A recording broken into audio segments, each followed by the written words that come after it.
অগস্টের ৫ তারিখে বাংলাদেশের যে আসল ডেভিল সে পালায় গেছে। এই সিন্ডিকেট ভেঙে চুরমার করে দিতে হবে। আওয়ামী লীগের কাছের ইউনিয়ন এটা, কাছের ইউনিয়ন সেটা, এটা কলকাতা।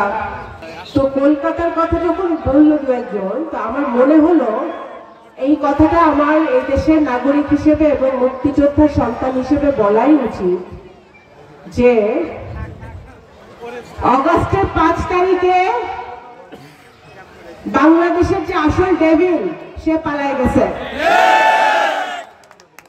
কোথায় গেছে? তার নিজের বাড়িতে গেছে।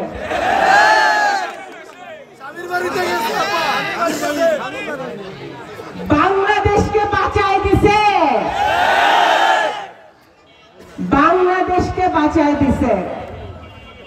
সেই জন্য আমাদের অবদান যাদের,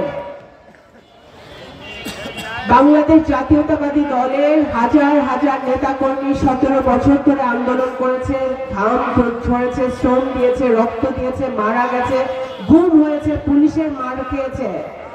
আয়না ঘরের মতো যেসব আয়না ঘর হাসিনা বানিয়েছিল, সেই আয়না ঘরে বিএনপির বহু নেতা কর্মীকে ঠাঁই পেতে হয়েছে।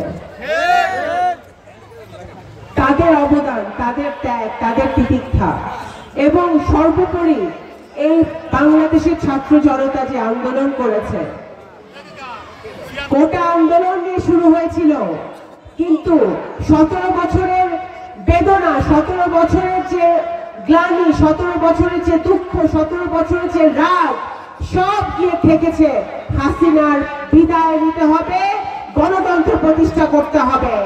কাইসেল ইউনিয়নে কয়টা লোক, কয়টা ব্যক্তি মাঠে ছিল, ময়দানে ছিল, এই ১৫ বছর প্রত্যেকটা লোককে আমি চিনি।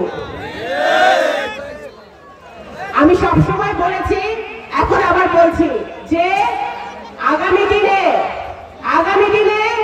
যারা ১৫ বছর ১৭ বছর বিএনপির জন্য, দলের জন্য, দেশের জন্য শ্রম দিয়েছে, আন্দোলন করেছে, তাদেরকে আজকে সামনে সারিতে বসবে এবং যারা আওয়ামী লীগের সাথে আঘাত করেছিল, ভয়ে লুকিয়েছিল, তারা পিছনে থাকতে হবে। কাইসেল ইউনিয়নে আমি সবসময় শুনতাম সিন্ডিকেট, একটা সিন্ডিকেটের কথা শুনতেন না আপনারা? কাইসেল ইউনিয়নে নাকি সিন্ডিকেট আছে। ওই সিন্ডিকেট আলাদা শুধু পয়সা বানায়, সিন্ডিকেট আলাদা শুধু পয়সা বানায়। এই সিন্ডিকেট আওয়ামী লীগের একটা, ওই ভোটে আপনাদের এমপি ছিল না, এখানে এমপির একটা সিন্ডিকেট ছিল।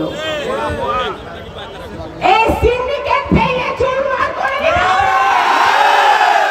আওয়ামী লীগের দালালেরা হুঁশিয়ার সাবধান, হুঁশিয়ার সাবধান, আওয়ামী লীগের দালালেরা, আওয়ামী লীগের দালালেরা হুঁশিয়ার সাবধান।